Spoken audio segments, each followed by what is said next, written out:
حضرت آدم کی پیدائش کا واقعہ کچھ مفسرین نے لکھا ہے اللہ نے مشورہ کیا تھا فرشتوں سے وَإِذْ قَالَ رَبُّكَ لِلْمَلَائِكَةِ إِنِّي جَاعِلٌ فِي الْأَرْضِ خَلِيفَةً، لیکن کچھ مفسرین کہتے ہیں کہ اللہ کو ضرورت نہیں فرشتوں سے مشورہ کرنے کی، اللہ نے فرشتوں سے مشورہ نہیں کیا بلکہ رب نے انہیں آگاہ فرمایا تھا کہ میں لگا ہوں زمین پہ اپنا نائب بنانے، میں خلافت دینے لگا ہوں زمین پہ۔ اب یہ تو دینے والی کی مرضی ہے نا اس نے کس کو دینی ہے، یہ تو دینے والے کی مرضی ہے نا اس نے۔ تو کچھ لوگ کہتے ہیں کہ دینے والے سے زیادہ ہمیں پتہ ہے، تو فرشتوں کو بھی یہ اجتہادی خطا ہو گئی، کہنے لگے یا اللہ اسے نہ بنانا، یہ فساد کرے گا، یہ خون ریزیاں کرے گا۔ تو اللہ نے فرمایا جو میں جانتا ہوں وہ تم، اللہ اکبر۔ امام راضی فرماتے ہیں جب رمضان آتا ہے تو اللہ فرشتوں سے کہتا ہے ذرا یہ کھول کے دروازے دیکھو نا یہ زمین پہ کیا کر رہے ہیں، تم تو کہتے تھے فساد کریں گے اور یہ سارے تراویحیں پڑھ رہے ہیں، تم تو گویا کہتے تھے فساد کریں گے اور یہ تو دیکھو گویا رمضان کے روزے رکھ رہے ہیں، یہ تو میری یاد میں نکلے ہوئے ہیں، تم کچھ کہتے تھے اور دیکھو میں نے تمہیں کہا تھا نا جو میں جانتا ہوں وہ تم۔ اللہ نے پھر حضرت آدم علیہ السلام کو تمام زمانے کے علوم عطا کیے، علم سکھا لیا۔ تو فرشتوں سے کہا تم بھی ان چیزوں کے نام بتاؤ، تو وہ بتا سکے نہیں۔ اللہ نے فرمایا اب اس طرح کرو آدم کو سجدہ کرو، سب نے سجدہ کیا سوائے، وہ کہنے لگا یا اللہ صرف تجھے ہی کرنا ہے، کرنا بھی صرف اللہ کو چاہیے پر رب کے آگے بھی جھکنا چاہیے، اور جس کے سامنے رب جھکائے نا وہاں بھی۔ اور یہ جو عاجزی ہے نا، یہ جو جھکنا ہے یہ علم کے آگے ہے۔ ہماری مصیبت یہ ہے کہ ہم علم کے آگے بھی گردن جھکانے کو تیار نہیں ہوتے، وہاں بھی ہم خود عالم فاضل بن جاتے ہیں۔ تو فرمایا کہ سب سے کہا سجدہ کرو، سب نے سجدہ کیا سوائے ابلیس کے۔ تو پھر ہوا کیا وَكَانَ مِنَ الْكَافِرِينَ، وہ کافروں میں سے ہو گیا۔ پھر اللہ نے حضرت آدم کو اور جناب حوا کو نا مقام دے دیا جنت میں رہنے کے لیے، اور کہا سارا کچھ کھانا، درخت کے قریب نہ جانا، کہا اس درخت کے پاس نہ جانا۔ تو حضرت حوا سلام اللہ علیہ کہتے ہیں دل میں خیال رہتا تھا کہ آخر ہے کیا درخت کے پاس۔ یہی انسان کا عقیدہ توحید ہے کہ جہاں سے رب منع کر دے وہاں وہ منع ہو جائے، اور یہ ان کی خطا نہیں تھی، یہ اللہ کی حکمت تھی، چونکہ رب نے تو پہلے کہہ دیا تھا بنایا ہی زمین کے لیے، تو یہ تو سارا کچھ ہونا تھا تو زمین پہ آنا تھا نا۔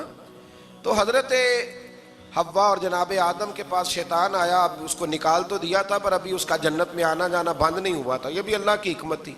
تو وہ کہنے لگا تمہیں پتہ ہے بعد میں مر جاؤ گے؟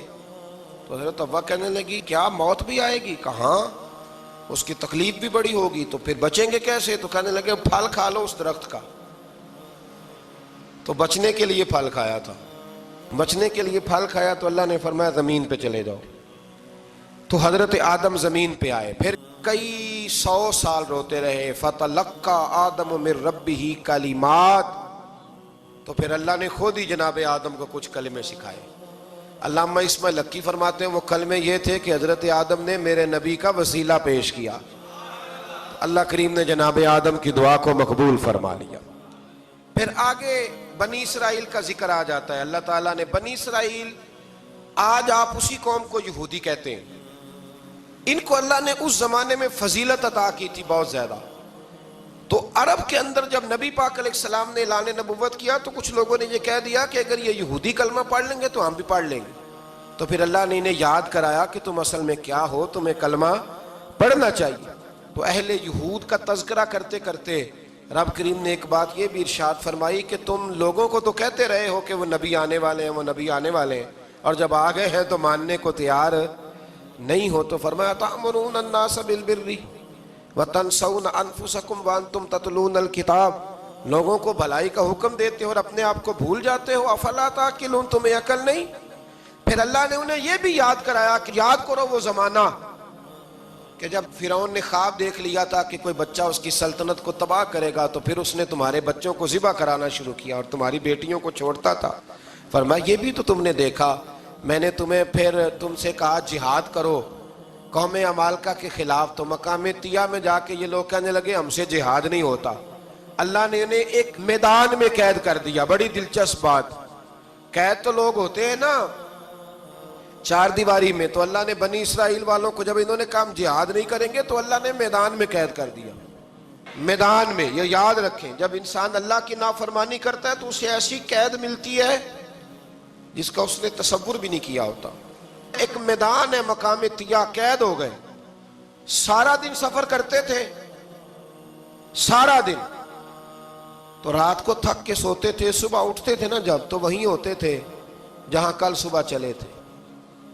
تو بنی اسرائیل کا بہت زیادہ تذکرہ اس بارے میں اللہ تبارک و تعالیٰ نے پھر بیان کیا، اور پھر کہا کہ انہیں جو حکم دیا جاتا تھا یہ اس کی سرتابی کرتے تھے. پھر اللہ نے ان پر ذلت نازل کر دی اور یہ ہمیشہ اس کا شکار رہے.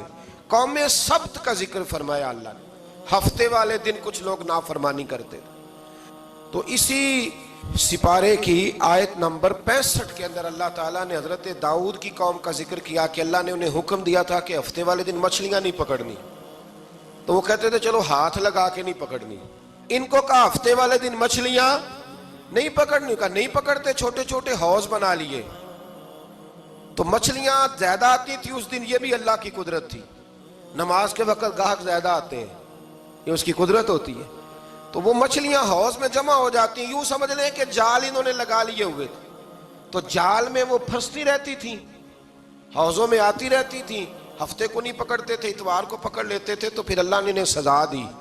فرمایا تماشے کرتے ہو اللہ کے حکم کے ساتھ؟ کیا سزا دی؟ فَقُلْنَا لَهُمْ كُونُوا قِرَادَةً خَاسِئِينَ، فرمایا بندر بن جاؤ دھتکارے ہوئے. جو رزق حرام طریقے سے کماتے تھے رب انہیں بندر بنا دیتا تھا. ابھی بھی میں نے دیکھے ہیں بڑے بڑے تاجر پاگلوں جیسی زندگی گزار رہے ہیں. نفسیاتی طور پہ سکون نہیں ہے، کروڑوں روپیہ پڑا ہے. کیوں؟ اس لیے کہ رب کے بتائے ہوئے طریقے کے مطابق تجارت نہیں کرتے.